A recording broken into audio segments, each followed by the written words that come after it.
大家早晨啊！第一次 OK， 琴日講咗兩堂咧，就講咗好多嘢啦。咁咧今日咧就為咗琴日冇嚟嗰啲弟兄姊妹，或者我有啲少少緊要嘅嘢重複下啦嚇。我哋話聖經一定要讀嘅，咁咧要好啲去讀。咁你如果有嗰個講義咧，咁你自己慢慢翻去研究啦。我想提翻一啲琴日講過嘅嘢。我哋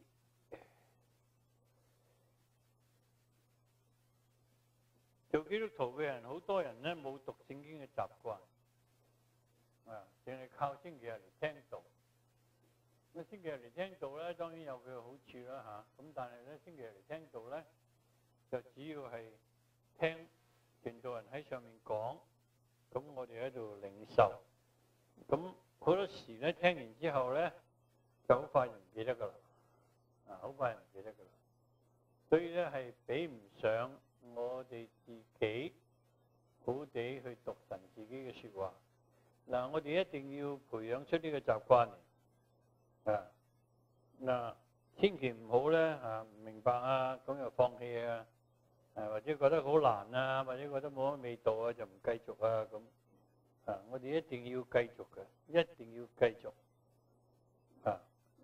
一路咁去讀。咁如果你係以前冇呢個習慣，你要開始嘅時候咧，可能你開始嘅時候咧，你會覺得好辛苦啊。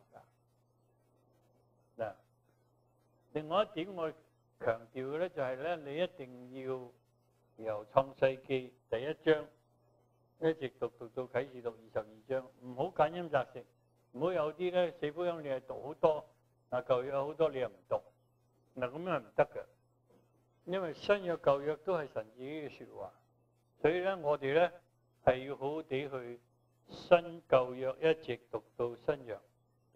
我哋係要咁樣去讀，免得我哋遺漏咗一啲書卷。咁如果我哋有咁嘅習慣，一日讀3章，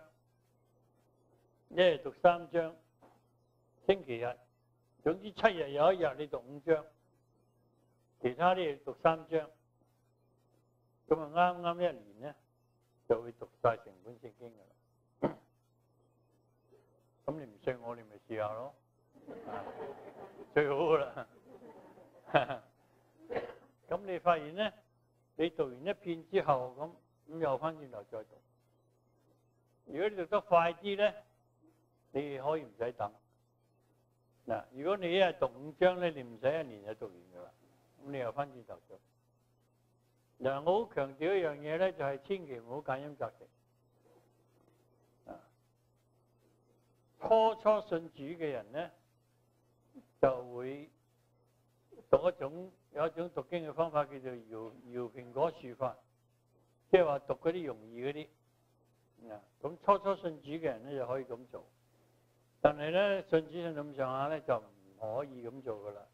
搖蘋果樹咧，因為點解用呢個做比喻咧？因為啲蘋果樹你一搖咧，啲蘋果就跌落嚟噶啦。就算你唔搖，有陣時咧，你會見到啲蘋果樹咧跌到成地都係蘋果，嗰啲雀仔去食嘅。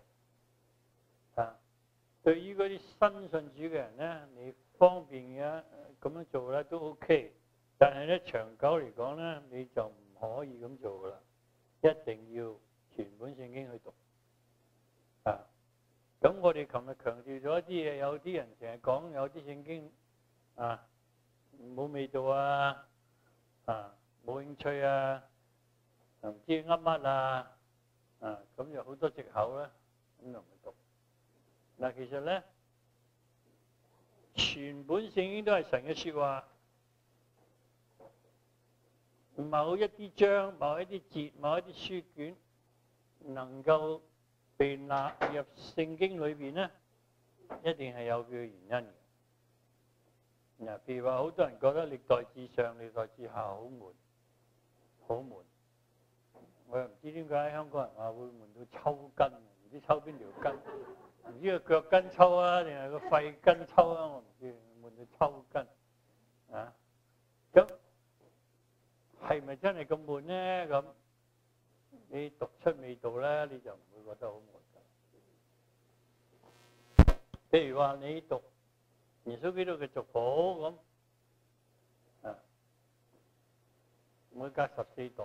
馬太福音第1章講耶穌基督嘅族譜，咁你就發現咧有2個外邦嘅女子，唔係以色列人啊，唔係猶太人，唔係以色列人，係外邦人，竟然咧係入咗耶穌基督嘅族譜裏邊啊，好奇怪啊！一個就係路德 Ruth 啊，咁一個咧就係拉合。點解呢2個人會入到耶穌基督嘅族譜咧？咁你睇到呢啲事蹟嘅時候咧，你翻舊約去睇咧，你就查考下拉合佢做咗啲乜嘢嘢，能夠對以色列人、對猶太人有咁大嘅貢獻，佢可以入到耶穌基督嘅族譜。啊，另外咧，你睇路德，一陣間我哋會睇路德嘅嗱，路德做咗啲咩嘢，又會入到耶穌基督嘅族譜咧？本來猶太人同外邦人係唔相交嘅，唔抽唔睬嘅，啊！咁但係呢2個外邦嘅女子，竟然入到耶穌基督嘅家譜裏邊，咁你查考聖經，你就知道點解啦。咁所以其實唔係話嗰啲族譜啊，或者嗰啲咩咧，一定係冇味道。如果你對音樂有興趣，你教詩班或者帶詩班，你研究下基督教音樂嘅歷史，咩時候開始嘅咧？咁喺歷代誌上面記到係由大衛王嗰時候開始嘅。咁大衛王嗰啲大衛嘅時代嗰啲詩班有1000人嘅，好多人去做詩班，好睇重嗰個聖樂。咁其中一個人咧就係所謂鼻祖啦嚇，所謂鼻祖就係一個人叫做希曼。咁如果你睇到有關希曼嘅嘢咧，就係佢係被委任嚟到打理呢啲音樂嘅事。所以有啲音樂嘅歷史喺呢啲咁嘅書信裏邊嘅。咁詩篇唔使講啦，詩篇個個都中意讀噶啦。讀詩篇仲有一個好大嘅好處嘅，讀詩篇。如果你要學祈禱咧，你就一定要多讀詩篇。我順便講少少嗱，譬如祈禱，一般我哋講祈禱，祈禱應該包括啲咩咧？嗱，祈禱咧有感謝，有敬拜，有讚美，有認罪，有代求，有祈求。祈禱有個模式嘅，差唔多我哋應該照住呢個模式嚟去祈禱。你呢啲感謝啊、啲敬拜啊、啲讚美啊，呢啲咁嘅説話咧，你越讀詩篇越熟咧，你就幫助你祈禱。譬如你話我透過祈禱，我要讚美神，我要敬拜神。咁你打開詩篇好多。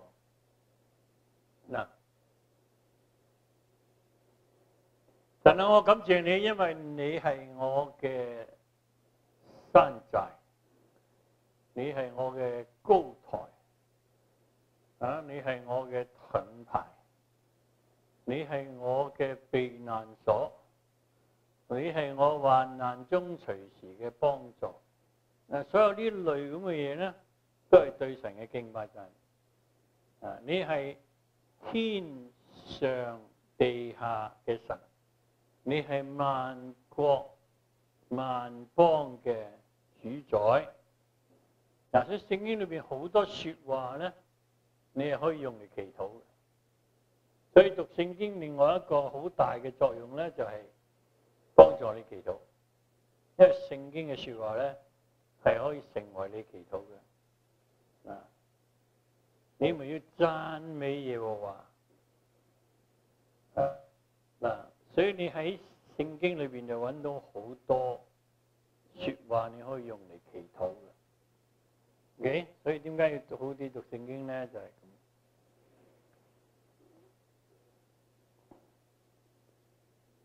譬如你讀箴言讀到一節聖經，就鼓勵你去做善事嘅。如果你周濟窮人咧，就等於借錢俾神。你借錢俾神，就會還俾你㗎嘛。佢唔一定用錢還俾你，佢用唔同嘅祝福嚟到祝福你，咁咪等於還俾你咯。周濟窮人啊，係等於借錢俾神。點解要做善事咧？咁借錢俾神，實還俾你噶嘛。咁點樣借錢俾神咧？神喺天上面，你點借錢俾神咧？周濟窮人咯，做善事咯，周濟窮人咯。咁耶穌話：你見到弟兄有需要，咁唔可以塞住個心喎。你要去幫助呢啲有需要嘅人。所以咧，讀聖經咧係好多價值嘅。今朝你知道崇拜嗰個時間好短噶嘛？我成日都睇住個鐘，其實我過咗鐘啦添喎。朱牧師叫我哋踏七好停啦咁，因為有下一檔啊趕住。咁所以有時有難處。講呢啲嘅專題嘅時候咧，就可以多啲機會講呢啲咁樣嘅嘢啦。所以我哋記住由創世記第一章一直讀到啟示錄22章，讀完再翻轉頭。明唔明咧係唔緊要嘅。你話唔明咯，冇人明得晒聖經嘅。你唔明有乜出奇啫？你話我由創世記睇到啟示錄，我明晒，我驚啊！嗰陣時我聽，我會驚，因為係 impossible，冇可能。好啦，唔明唔緊要嘅，記住邊啲經文你覺得唔明嘅，咁咪問下牧師咯，問下啲屬靈嘅長者咯，咁請教下人咯。華人咧，華人文化有一個唔好嘅咩咧，就係覺得哎呀唔好嘅，應該話我咩都唔識，呢段經文都唔明，要問牧師。呢啲叫深海大石斑，好魚啊！唔明咪唔明啦，有咩咁出奇啫？唔明咪去問人啦，謙厚啲去問人啦。魚咩啫？你明得晒嘅咩？你唔可能明得晒。好啊，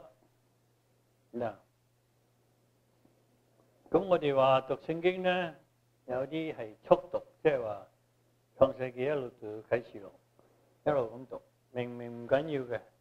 咁另外咧就叫精讀啦。所謂精讀咧，就係揀一段經文，你要教主學啊，你要帶團契啊，你要領查經啊，咁你就要將嗰段經文咧好仔細去研究，去精讀。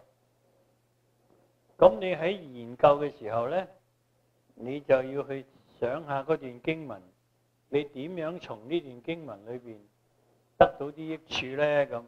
咁你有啲問題咧，你需要去問嘅，需要去問嘅。你精讀嘅時候咧，有3個步驟咧，你要經過。第一個就係觀察，你要睇下嗰段經文，你要睇下嗰段經文講啲咩嘢，你要讀熟佢，OK？ 嗰段經文講乜嘢？咁你讀熟咗之後咧，咁你就跟住咧問一個問題啦。問一個問題就係話呢段經文裏邊有咩含義，有啲咩意義咧？呢個係第2個階段，觀察之後要睇佢嘅含義。咁你喺睇佢嘅含義裏邊咧，你就試圖咧去解去回答一啲嘅問題啦。呢啲係好 factual 嘅，好事實性嘅嚇。不過係幫助你去了解嗰段經文嘅，譬如話邊個係作者，作者係邊個？嗱，作者唔一定係你知得到㗎，因為有啲書卷嘅作者到今日都唔知邊個寫嘅。希伯來書係邊個寫？冇人知。啲人喺度估邊個寫，有啲人估計係保羅寫嘅，但係冇人敢證實。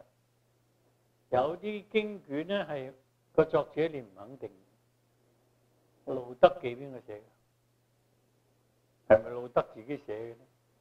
梗唔係啦，佢個外邦嘅女子，佢都唔識猶太人啲嘢。咁邊個寫路德記咧？又有人喺度估係邊個寫？啊，咁但係你睇下作者係邊個咧？有時咧係要花啲時間去研究作者係邊個。啊，咩時候寫嘅？大概係主前啦、主後啊？咩時候寫嘅咧？咁喺邊度寫嘅咧？咁保羅好多書信係喺監獄寫嘅，嗰啲叫監獄書信。保羅坐監嘅時候寫嘅。啊，咁點解個作者要寫呢卷聖經咧？點解要寫咧？啊，佢嘅目的喺邊度咧？咁啊，有時你會睇得到出嚟嘅。嗱，我而家同你睇約翰福音嚇，點解要寫約翰福音咧？咁嗱，咁你翻去約翰福音嚇。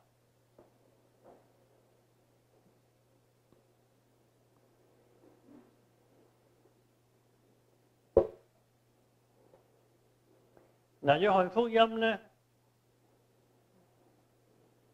咁個作者咧係約翰啦嚇，咁點解要寫呢本約翰福音咧？咁有啲書卷咧就好明顯話俾你聽點解要寫嘅，有啲咧就唔一定咁明顯嘅。嗱，咁你自己要去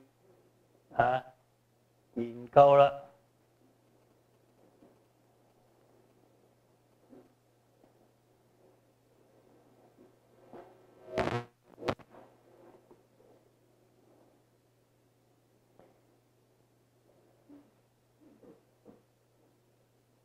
嗱，約翰福音點解要寫約翰福音咧？嗱，你翻去約翰福音第20章嚇，約翰福音第20章。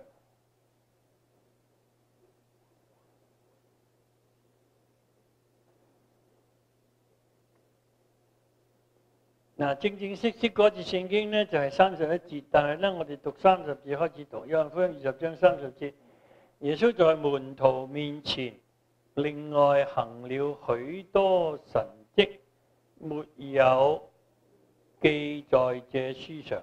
嗱，約翰福音係好多神蹟㗎嚇，一開始就耶穌變水為酒，咁第一個神蹟係醫好嗰啲病咗18年嘅人等等。嗱，約翰福音係好多神蹟嘅。咁，但係呢度約翰福音咧係冇記載所有嘅神蹟嘅。第31節就話俾我哋聽啦，但記這些事，即係話喺約翰福音裏邊已經記載呢啲嘢咧，要叫你們信耶穌是基督。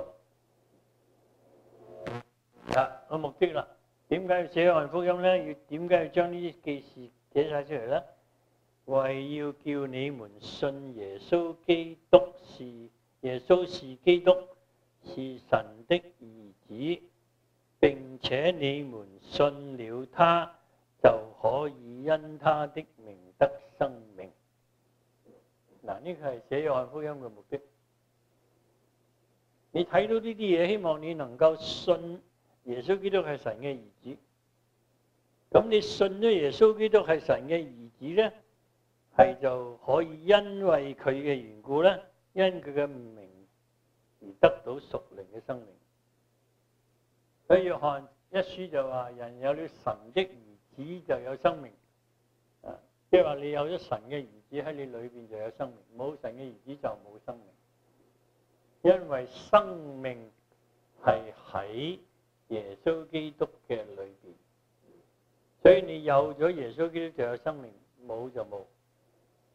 咁你話點知啊？我點知生命喺耶穌基督嘅裏邊啊？咁你翻去睇啊，捲翻轉頭啦，捲到第一章啦，約翰福音第一章。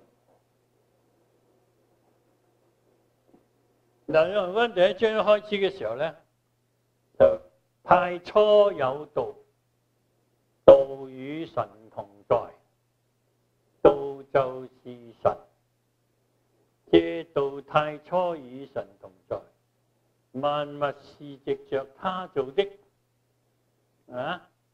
凡被造的，沒有一樣不是藉着他做的。講咯喎，下面講咩啊？生命在他裏頭。所以你有咗神嘅兒子有生命，因為生命喺耶穌基督嘅裏邊啊嘛。生命在他裏頭，所以耶穌係賜生命嘅主，因為佢裏邊有生命。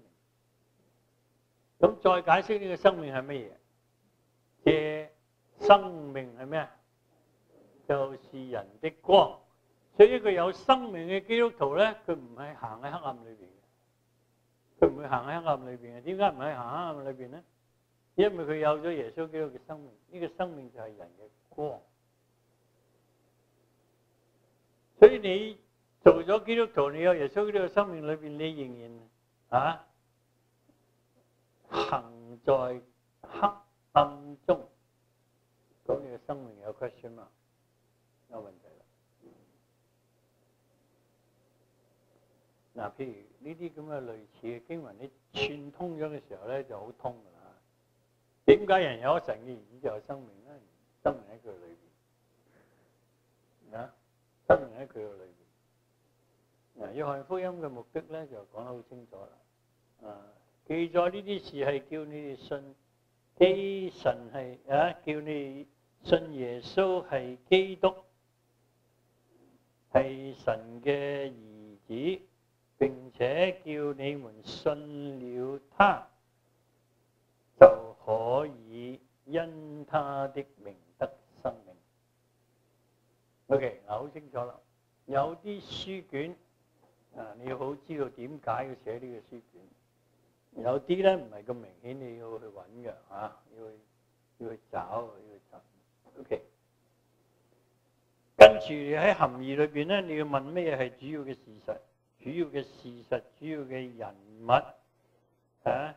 主要嘅思想，或者教導啲咩嘢 ？OK， 事情點樣發生等等。呢個係第二個大階段，你觀察之後咧，要了解佢嘅含義。第三就好重要啦。第三就係講到應用啦。呢段聖經點樣可以應用咧？咁聖經係要應用喺我哋日常嘅生活裏邊應用出嚟。咁你又有幾個問題你要去問啦。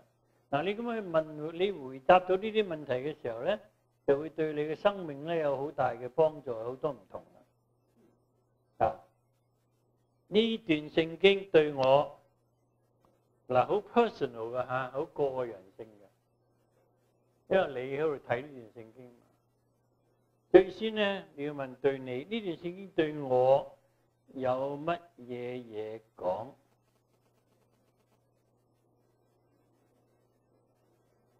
你唔好成日問呢段聖經對阿黃太有咩講？好多人睇唔聽到。今日阿黃太冇嚟真係可惜。呢邊度啱晒佢聽，點解唔啱你聽咩？真係好奇怪。點解要啱人哋聽唔啱你聽啦？好多人睇人聽到。好啦，對我有咩嘢講？神有咩 message？ 神有咩信息話俾我聽？人咧，每日咧收好多信息嘅。啲信息四方八面嚟嘅，報紙又嚟，電視又嚟，你有好多 message 吸落你嘅腦度，對啲青少年仲多。一打開個手提電話，哇！好多人 text message 俾我咁。1、2、3、4、5、6、7、8、9、10，揸下車都開呢個收提機就失事啦，就搞唔掂。收好多 message， 所以你啲細蚊仔一返學，一坐 school bus， 一坐校巴咧，就開始收好多 message， 開始收好多 message。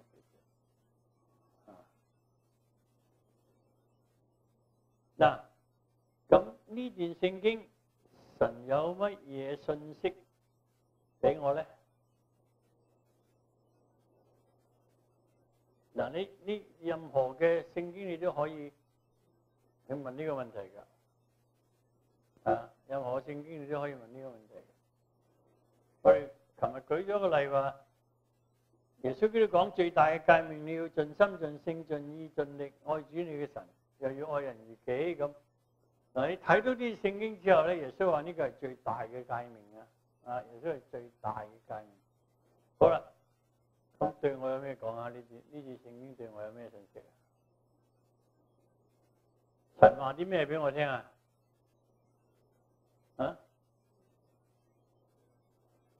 神叫我要愛主咯，係咪？你要盡心盡性盡意盡力愛主你嘅神啊嘛，個 message 咪好清楚咯。嗱，你要愛主，唔係加依去愛主，係盡心盡性盡意盡力去愛主。咩叫心性意力啊？成份人啊，成個人啊，你嘅心、你嘅性、你嘅意、你嘅力係代表你整個人，即係你成個人都要去愛主，唔可以淨係頭腦愛主。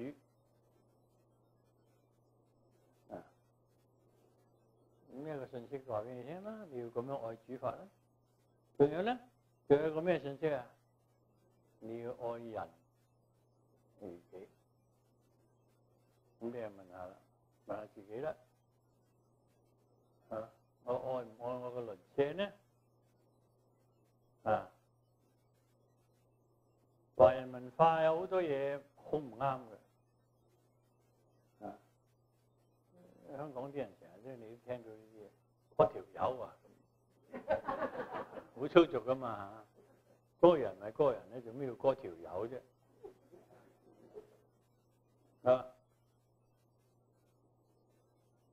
雖無過犯，下面嗰句係咩啊？人哋又冇得罪你，睇下佢個樣，睇下佢個樣可以憎佢啊！呢啲華人文化啲嘢咧係好唔通。我哋基督徒，我哋中國人咧，如果我哋好多時用啲華人文化咧，搞唔掂。個樣係人哋阿媽生出嚟噶嘛，個樣係你冇辦法噶嘛，哇！做咩佢個意咁兜風嘅啫？咁又講一餐嘅，嗱啲華人文化就係咁啦，雖無過犯。點愛人如己啫？愛人如己就好難㗎，因為咧你就睇個樣，你已經覺得佢乞人憎，即係香港人話呢個非洲和尚嚟嘅，乞人憎。嗱咁，所以聖經每一節經文咧都有信息話俾你聽。路加福音第18章第1節。你們要常常禱告，不可灰心。咁有咩 message 話俾你聽啊？有咩 message 話俾你聽啊？要咩啊？常常禱告咯。咁你有冇禱告啊？你話我係我係臨急抱佛腳式嘅禱告，平時唔睬神嘅。有啲咩嘢咧就攬實神隻腳啦。唔係喎，聖經叫我哋常常禱告。仲有一個信息好緊要喎，唔好灰心喎。有啲人為人禱告，你快啲信主啦，我話你祈禱啦咁。祈咗輪之後，嗰人都話我唔信，等你落地獄㗎。咁快就灰心啦，繼續祈啦。有啲人為一個人祈禱，真係祈講幾多年以上，神最後始終都感動呢個人信主。所以咧要常常禱告，不可灰心。所以咧有乜嘢信息？呢段聖經有咩嘢對我講？喺邊方面有提醒？有啲咩提醒我？歌羅西書話貪心同拜偶像嘅罪相等。有咩信息話你聽啊？有咩提醒啊？唔好貪心咯。點解？貪心係一種好嚴重嘅罪，同咩相等啊？同拜偶像相等啊！十誡當中好清楚話俾你聽，除了我以外，你不可有別的神。咁你話拜偶像幾大罪咧？以色列人拜偶像、拜巴力神冚唪唥都有未試過。咁如果我哋貪心咧，好大罪啊！好似等於我哋拜偶像。咁你話一拜偶像，神高唔高興咧？神梗唔高興啦。咁所以唔好貪心啊！唔好貪心啊！華人文化係好弊嘅，一個人兩條心唔係多啊咁。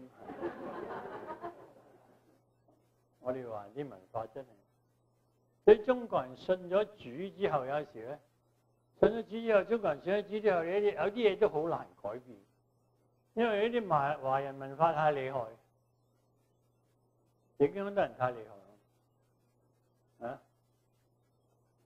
你要專心仰賴耶和華，不可以靠自己嘅聰明。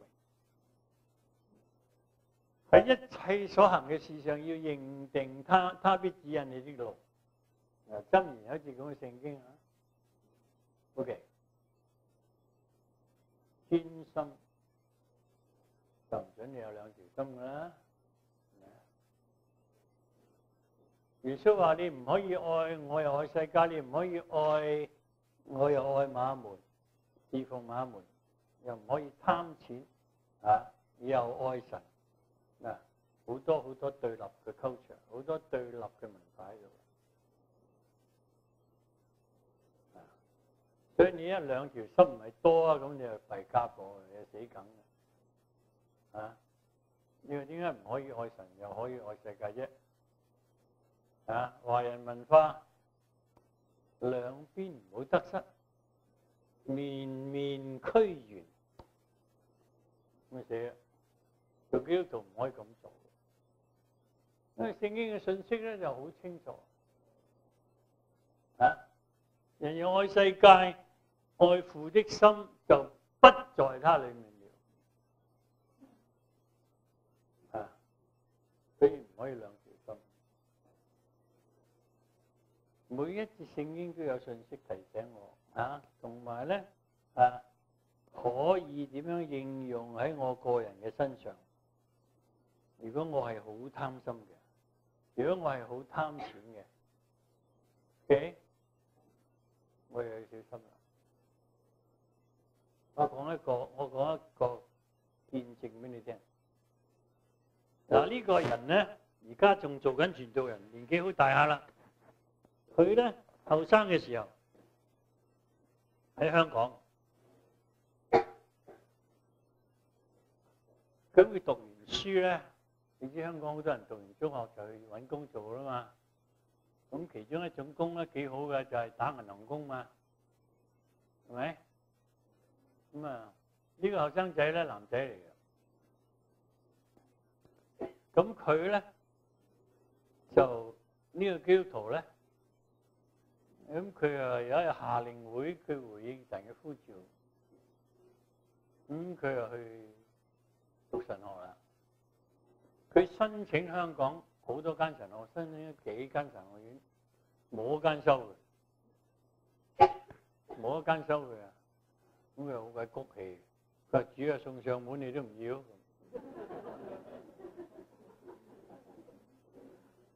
佢好鬼激氣啊！咁個故仔好有興趣啊故仔。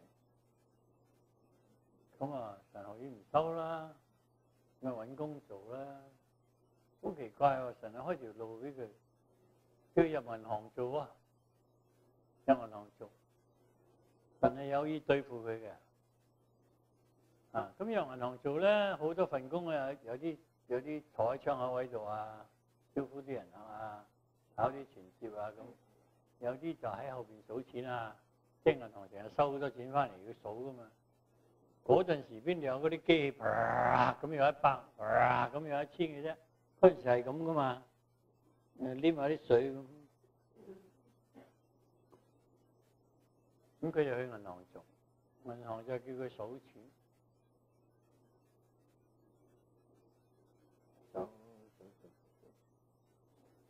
哇！佢數錢佢話一日唔知幾多萬人過手，一個月唔知幾多百萬人過手，出糧得幾張。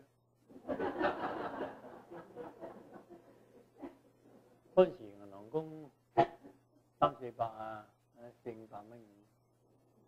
咁佢開始谷氣，咁佢咧一路翻去數到咁上下數錢咧，佢好討厭啲錢啊！佢開始討厭啲錢啊！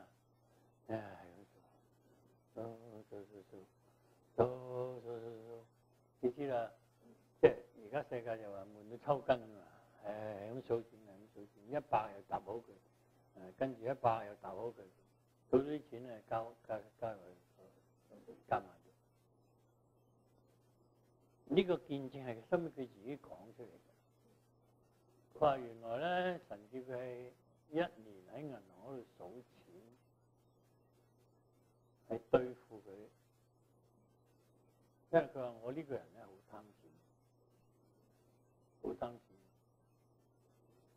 錢。如果佢入咗神學院做學生會師傅咧，就好似猶大咁啊，可能係猶大咁啊，揸住個錢袋，常取其中所有，佢貪錢嘛。神又要佢數1年銀紙，對付佢呢種貪心，對付得好緊要。佢話我一睇見啲錢我就討厭。佢嘅谷氣就係、一個月唔知數幾多張，出糧我得嗰幾張，好鬼谷氣。好啦，唔做啦，1年之後佢唔做，再申請神學院，間間都收。嗱，前後1年啫嘛，同一個人，唔通神學院因為佢數過1年錢就收佢？唔會噶。唔會啊！嗰個唔會增加佢入神學院嘅資格㗎。數1年錢，貪心，神要對付佢貪錢，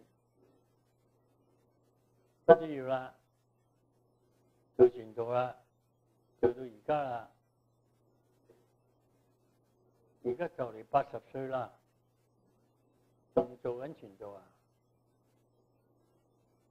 一世人服侍主啊，但係就俾神對付咗1年數錢，因為佢話佢係好貪錢嘅，所以神有辦法對付我哋㗎，每一個人都可能有辦法對付你。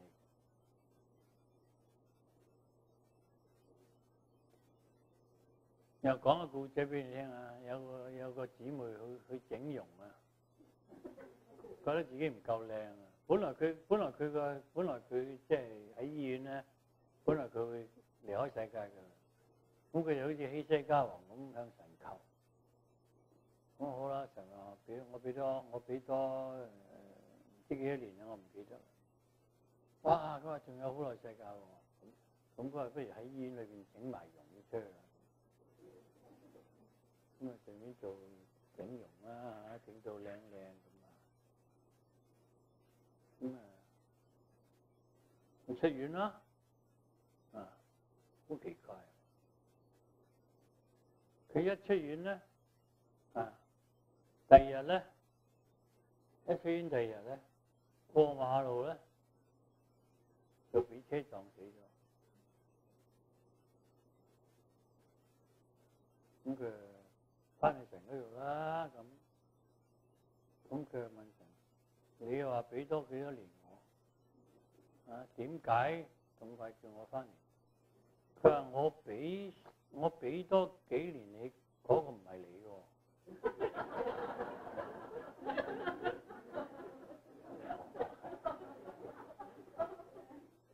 所以唔好去整容啊！整個容之後，神唔認得你嘅。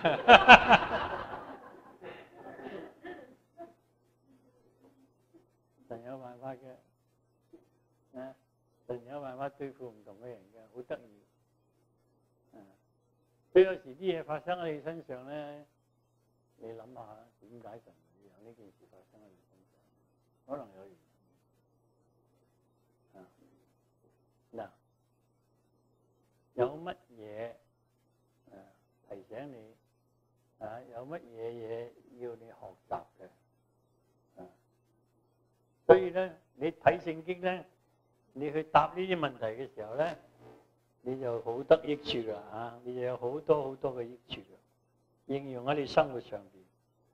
跟住咧就擴闊少少啦跟住個問題，除咗對我之外咧，跟住就去問啦，對教會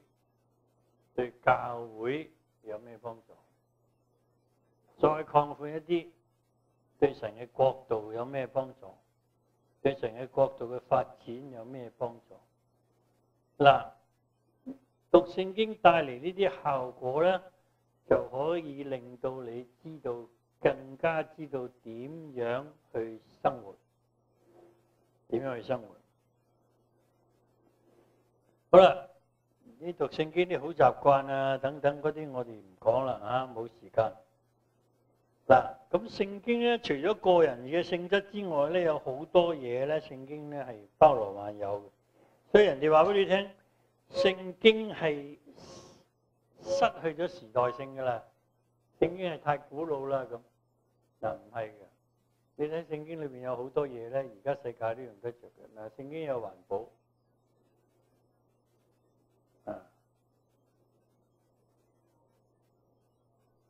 你淨係睇五餅二魚啫，你就知道啦。行完個神蹟，啲人食飽晒之後，耶穌吩咐門徒收拾好晒所有嗰啲零碎，收咗幾多籃啊？收12籃。嗱，呢啲係好清楚嘅環保嘅觀念嚟嘅。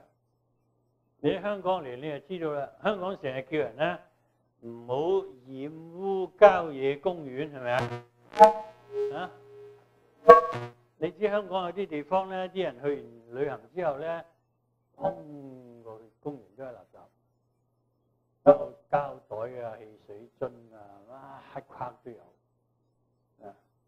耶穌話唔得㗎，啲零碎唔可以留喺度。咁當然有啲人就話，因為耶穌好節儉，咁我唔去辯論呢啲嘢啦。總之咧，聖經有好清楚嘅環保意識。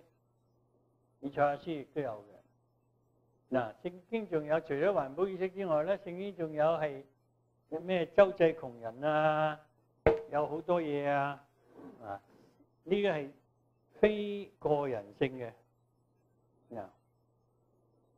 有行政嘅原則，有而家最新嘅摩登嘅觀念叫 delegation 啦，行政嘅原則喺摩西時代已經有㗎啦。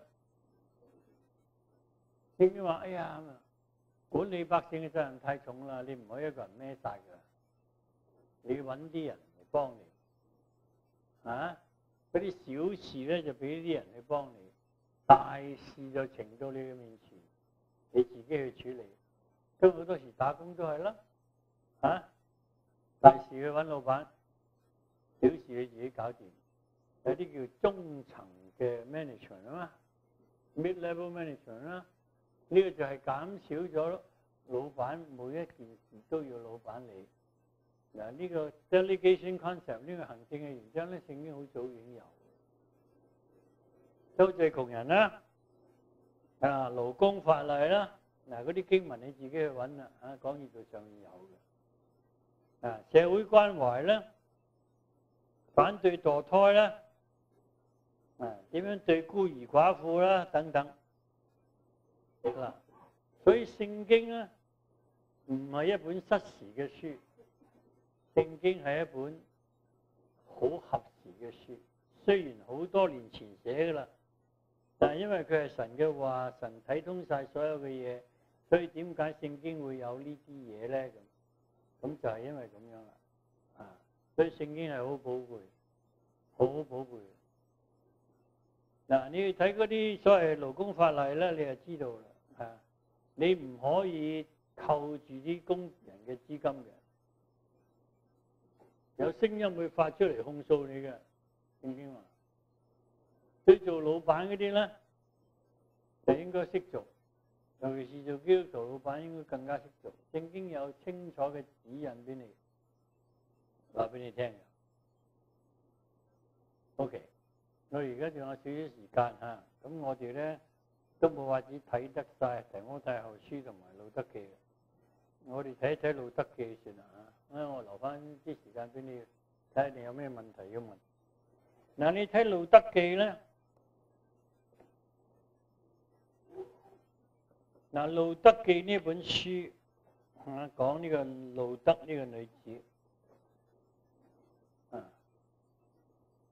大概係喺主前1000年大衛王嘅時代寫成嘅，作者不詳，冇人知道係邊個。有人估計就話係撒母耳寫嘅，有人喺度猜測係撒母耳寫嘅，但係咧始終未曾得到認可，所以路德記邊個寫嘅冇人知。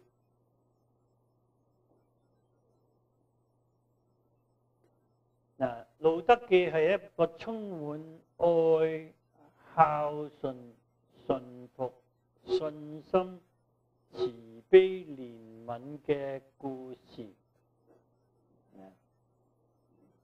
成本路德記好感動人，雖然得幾章，裏邊有愛、有孝順、有順服、有信心、有慈悲、有憐憫。嗱，神看顧卑微嘅人，神賞賜嗰啲有愛同埋有順服嘅人。唔理佢係猶太人啦，抑或係外邦人。嗱，路德係一個外邦女子嘅身份，寧願放棄自己嘅家鄉，寧願放棄自己嘅神，去愛同埋跟從拿俄米到陌生之地伯利恆。嗱，佢個阿嫂咧就唔制啦，佢阿嫂又唔制啦。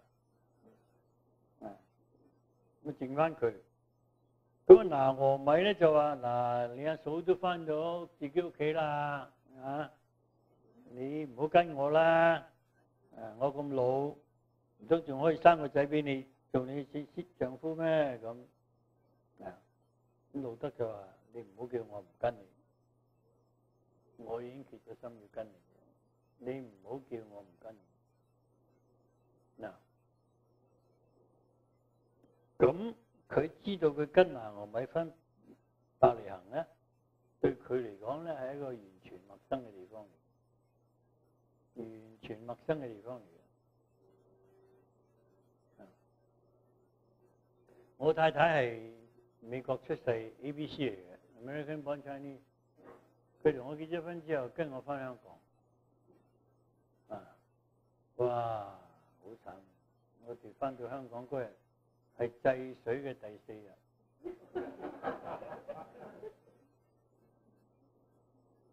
你知喺美國長大嘅，咁啊，美國嘅香港制水嘅第4日，我哋屋企挖埋，得大半桶水俾佢沖涼，冇講話花灑啊、浴缸啊嗰啲啊。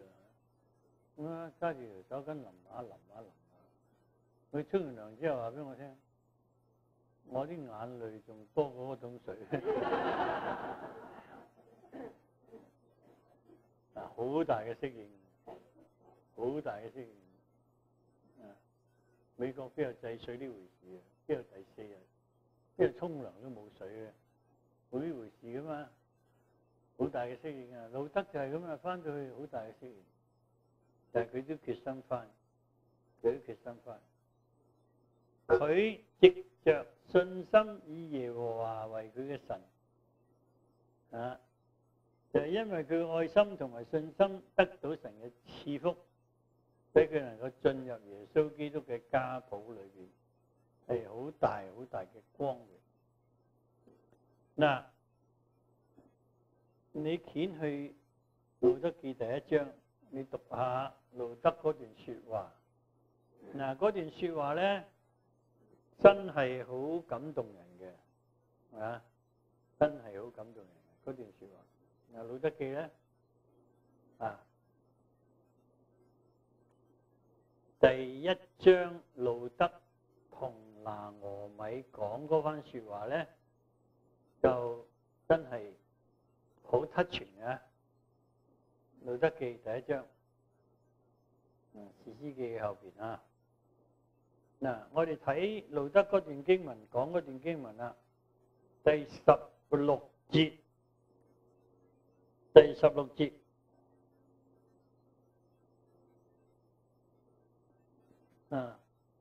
睇多一次咧，睇第15節啦。拿俄米對呢個路德話：睇下看啊，你嫂子已經回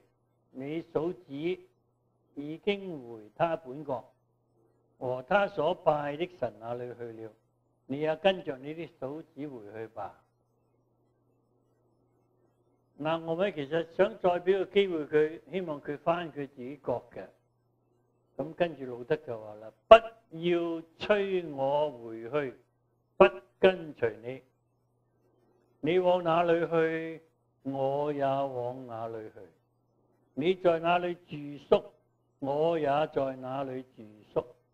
你的國就是我的國，你的神就是我的神。你在哪裏死，我也在那裏死，也葬在那裏，除非死能使你和我相離，不然願耶和華重重的降罰與我。哇！真係好厲害！我條命就係你嘅，你喺邊度死，我喺邊度死；你喺邊度葬，我喺邊度葬。你嘅國家就係我嘅國家，你嘅上帝就係我嘅上帝。哇！有冇呢啲咁嘅心抱啊？而家？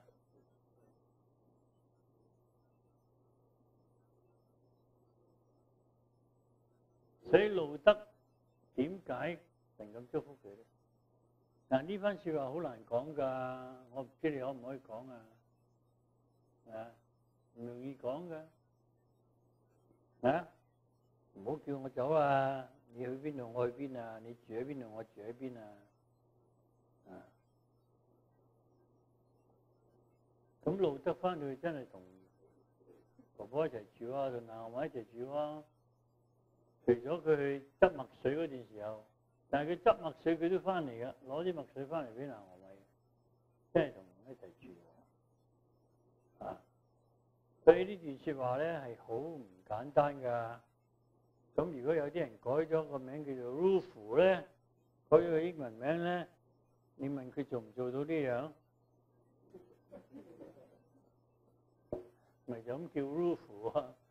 做唔做到呢樣啊？好啦，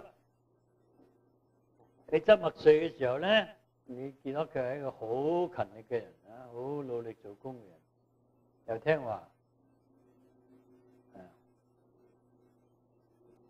另外一點喺路德記裏邊咧，你講嘅時候咧，你可以提到呢個拿俄米。呢個拿俄米其實咧，呢個老婆婆咧好偉大啊！我哋都要學啊！佢本來無依無靠，丈夫死咗，啲仔死咗，剩翻佢一個女人啊！嗱，人嘅本意就話有個咁嘅新抱死揦住都唔放啦，係咪啊？仲叫佢翻去為下一代着想，呢個南俄米好值得我哋學習嘅一樣嘢。佢唔因為自己咁孤單可憐咧，佢就死搲住個下一代，點都唔俾佢走。嗱，佢其實開始嘅時候，佢可以對佢兩個新抱話啊：你哋兩個要跟我翻嚟。多個人有本嘛，係咪？佢冇咁做啊！佢勸佢哋翻喎，佢勸佢哋你自己去另外揾你嘅世界，因為佢哋嗰陣時後生啊嘛，後生嘅守寡啊嘛，咁佢話你翻去揾新嘅丈夫，你要翻去揾啲好嘅日子過。嗱，同埋咧死揦住下一代。又話啦，你每個月最低限度要俾800蚊我，唔係我點過日子啊咁。華人文化好多時係咁嘅，上一代嗰啲死打住搲住下一代。嗱，俄米值得學習嘅地方咧就係佢冇咁做，佢下下都為下一代着想。嗱，佢咁嘅精神咧，翻嚟感動咗路德。如果佢要搲住嗰兩個新抱，唔準佢哋走，落個命令唔俾佢哋走咧，可能兩個都走晒。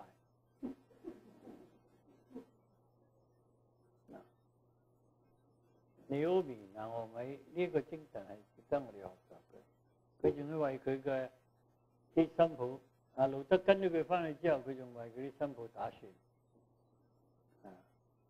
希望佢有個好嘅歸宿，結果揾到波亞斯啦，咁嗱，做上一代嘅人咧，就要去學習呢啲功課啦。你要相信神唔會抌低你嘅，神唔會丟低你嘅，你要為下一代着想，唔好咁自私揦住。唔放好啦，另外一個人波亞斯啦。嗱，呢個波亞斯咧，佢係有身份地位嘅。結果咧，佢咧係好願意，佢係一個財主佬，有身份、有地位、有錢。咁佢贖呢個路德嘅時候咧，咁佢都願意贖呢個外邦嘅女子。佢願意贖，不過咧，佢係好公正嘅。佢話仲有一個親戚比我更親嘅，佢應該贖你。佢唔贖你，我先至贖你。嗱，好似人君子。就算佢可能佢發現路德好可愛啊，咁佢好想，但係佢都話唔得。喺我前面仲有一個親戚更親嘅。但係結果嗰個人唔肯贖啊嘛。唔肯贖咧，嗰個人就跟住摸對鞋俾佢啊嘛。有時唔肯贖嗰啲就係除鞋，因為除鞋交俾你啦。咁即係表示咧，佢唔肯贖啦。嗱，而且咧，佢嗰個親戚唔肯贖嘅時候咧，喺成個過程咧，佢揾啲長老去做證人嘅，揾啲長老去做證人嘅，佢唔會自己把持呢啲嘢嘅。所以咧，係一個好守規則嘅人。佢係一個好守規則嘅人，係一個好有信用嘅人，係一個好小心處理事幹嘅人啊！我哋啲弟兄們波亞斯係個弟兄。你可能係有錢，你可能係有地位，你可能係有錢，你可能係名譽地位，但係你知華人文化啦。華人文化有錢大晒噶嘛，係咪？以前香港好興噶，嗰啲咩宗親會啊，嗰啲咩咩鄉下嘅社團啦，咁有啲有錢人攞錢出嚟辦學就要話事，就要話事啊，佢大晒，人人都要聽佢講。嗱，波斯唔係咁嘅人。好啦，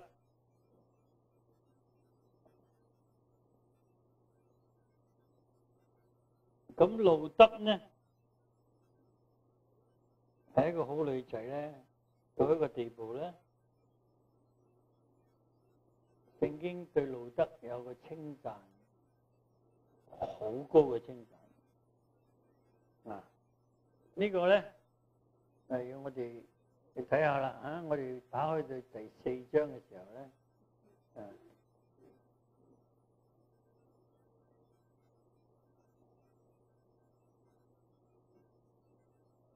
第15節，呢個係對路德極之崇高嘅稱讚。有你一個咁樣嘅新抱啊，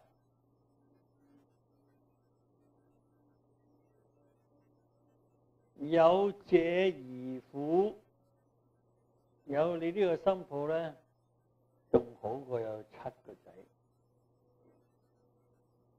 點解講7個仔咧？點解唔講8個仔咧？7聖經裏邊係一個完整嘅、完全嘅數目 ，7。咁如果有你一個新抱啊，好過有7個仔咧，咁呢個係一個最高嘅稱譽。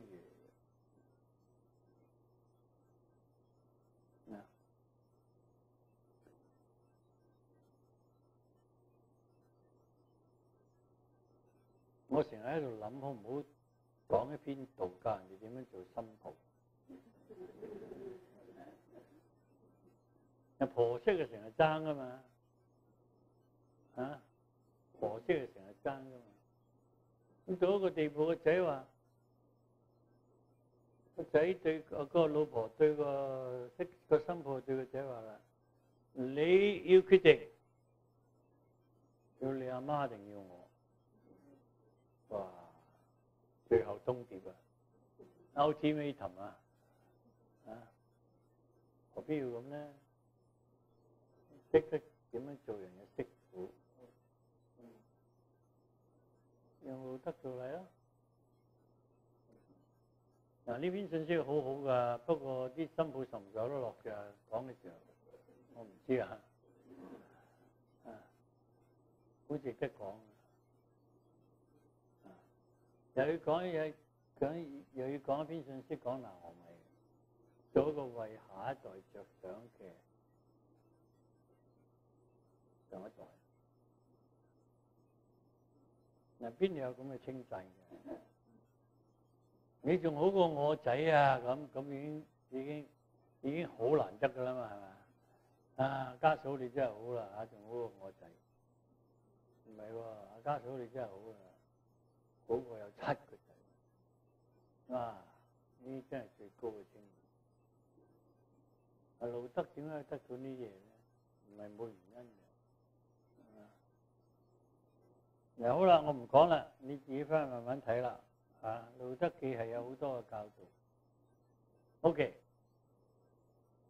有問題嘅請你唔好客氣，請你舉手發問。嗱，學問啊嘛，你知唔知啊？中國人講學就要問，咪點解叫學問啊？有人舉手，俾個咪。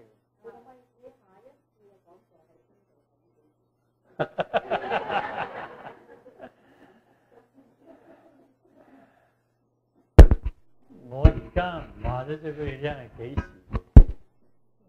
我本來3個禮拜前我可以話俾你聽，我喺上已經教禱告學，但係咧教完啦，啱啱琴日有機會嘅，有機會嘅。希望我哋有機會再請張院長翻嚟。我想問你今次講嗰個聖經嗰啲讀聖經嗰度咧，有冇一本書啊？你有冇寫到書啊？我冇，但係嗰個有好多參考書，嗰個講義嗰度，你可以睇任何一本都得。如果你識睇英文咧，你睇下 K. Arthur 嗰本啦 ，K. Arthur 嗰本好好嘅，不過你嗰個本係英文嚟嘅 ，K. Arthur。喺嗰個單張最後有個 reference。嗱，仲有一本咧係比較容易睇啲嘅，就係陳忠道牧師嗰本。陳忠道牧師嗰本，嗰本書好耐下噶啦，不過都幾好，比較容易睇啲。睇英文就睇Gordon Fee 同阿 King Arthur 嗰本，K. Arthur 嗰本。有冇人想發問？你頭先講到精讀一段經文嗰陣時咧，咁你有冇即係好似我哋啲初信啲嘅人，有冇講話幾長嗰一段經文比較好啲？冇所謂嘅，冇所謂嘅。你長，譬如你成章又得，你10節又得，總之你照住嗰啲問題咧嚟到去話俾自己聽，有啲咩，咁你就好得益㗎啦。你就覺得聖經會對你有説話講嘅，因為你唔去研究，唔去問呢啲問題咧，你睇完之後咧就water passing over the duck's back， 水過鴨背，好難記得。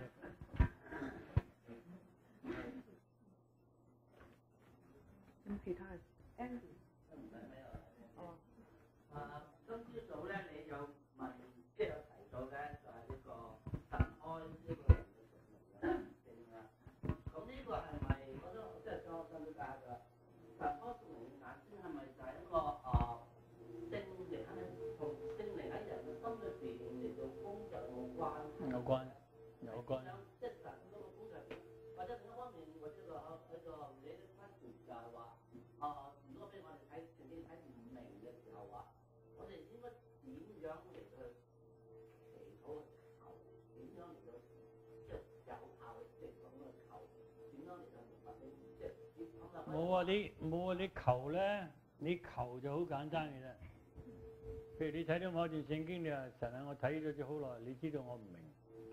OK， 而家靠聖靈開我嘅眼睛，等我能夠明白。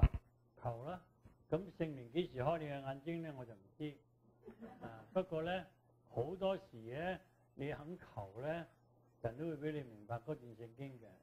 而且神教你明白嗰段聖經咧，係有時係配合埋其他聖經嘅，嗱，我講一個例子俾你聽下，我琴日都講過，就係咧，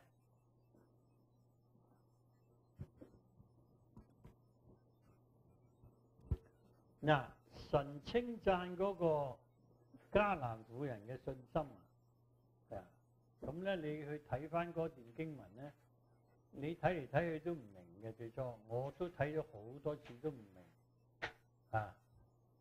嗱，嗰段聖經咧就好得意嘅講得好得意嘅嗰段聖經咧就咁樣話，即係話咧耶穌就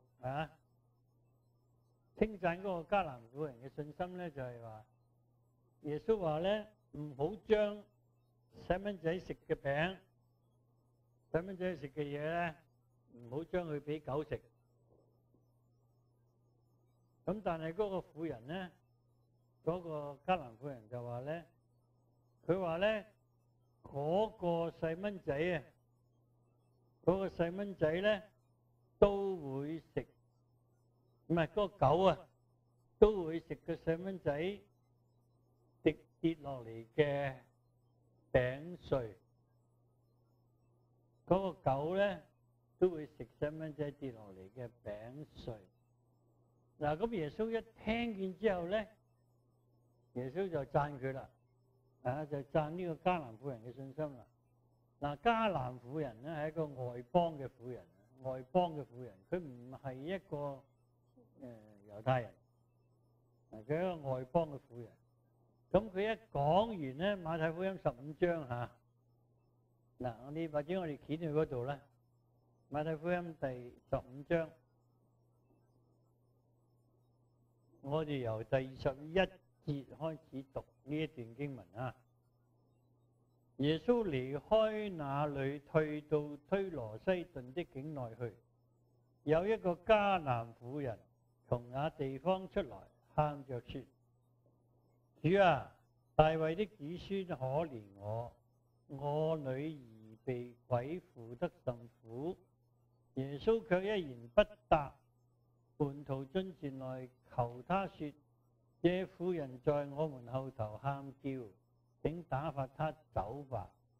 耶穌說：我奉差遣，不過是到以色列家迷失的羊那裏。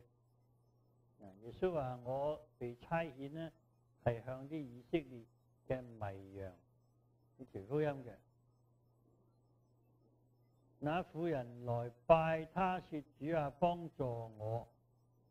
他回答說：耶穌回答說：不好拿兒女的餅丟給狗吃。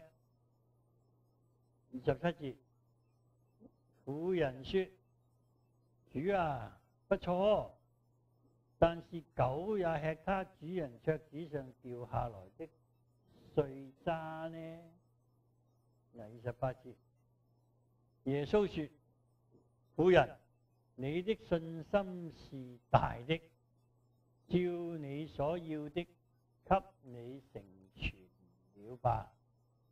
那時他兒女兒就好了。你的信心是大的。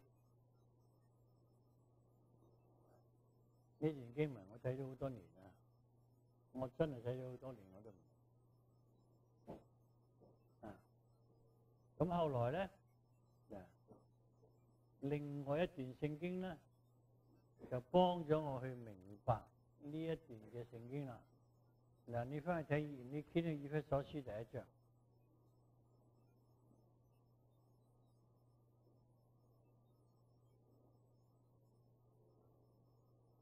嗱，以弗所書第1章講一樣好清楚嘅嘢，講一樣好清楚嘅嘢。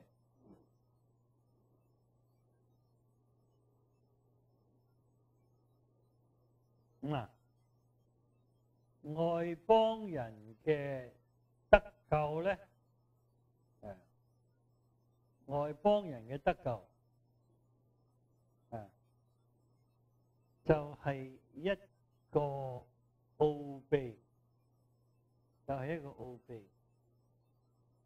以弗所書第1章第8節，這恩典是神用諸般智慧聰明充充足足賞給我們的，都是照他自己所預定的美意，叫我們知道他旨意的奧秘。咁第10節就解釋啦，呢個奧秘係乜嘢？第10節。要照所安排的，在日期滿足的時候，使天上的、地上的、一切所有的，都在基督裏面同歸於一。我們也在他裏面得了基業。這原是那位隨己意行作萬事的，照着他旨意所預定的。唔好讀咁多啦，夠啦。外邦人得救係一個奧秘嚟嘅，一個奧秘咧就係咧冇人知，幾時知咧？及至時候滿足。喺呢度講咧，嗰個11節咧就係及至時候滿足咧。第10節。照神所安排到日期滿足嘅時候咧，使天上嘅、使地上嘅一切所有嘅，唔係淨係猶太人啦，唔係淨係猶太人，天上地下一切所有嘅喺基督耶穌裏，因耶穌基督嘅緣故咧，能夠同歸於一，一同蒙恩，一同蒙恩。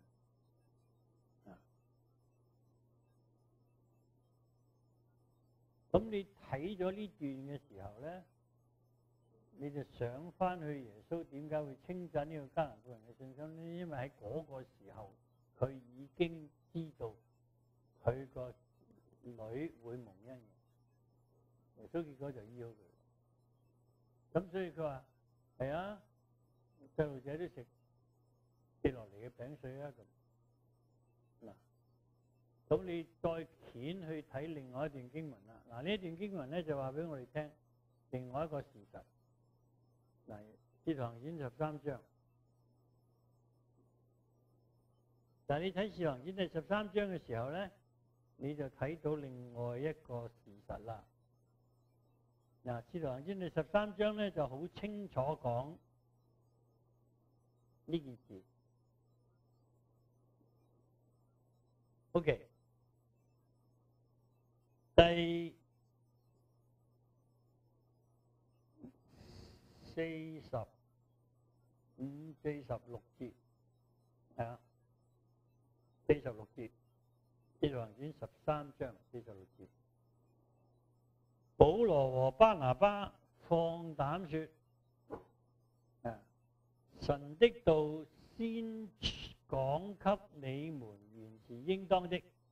嗱，呢個咪回應耶穌喺馬太福音15章話：我被差遣係到以色列迷羊嘅家。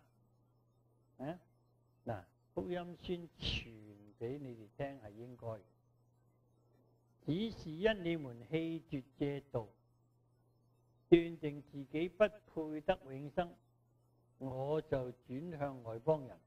嗱，呢個就係女兒都食餅碎。猶太人因為猶太人唔愛，因為猶太人咧唔愛呢個福音，所以外邦人就因此得到呢啲餅碎。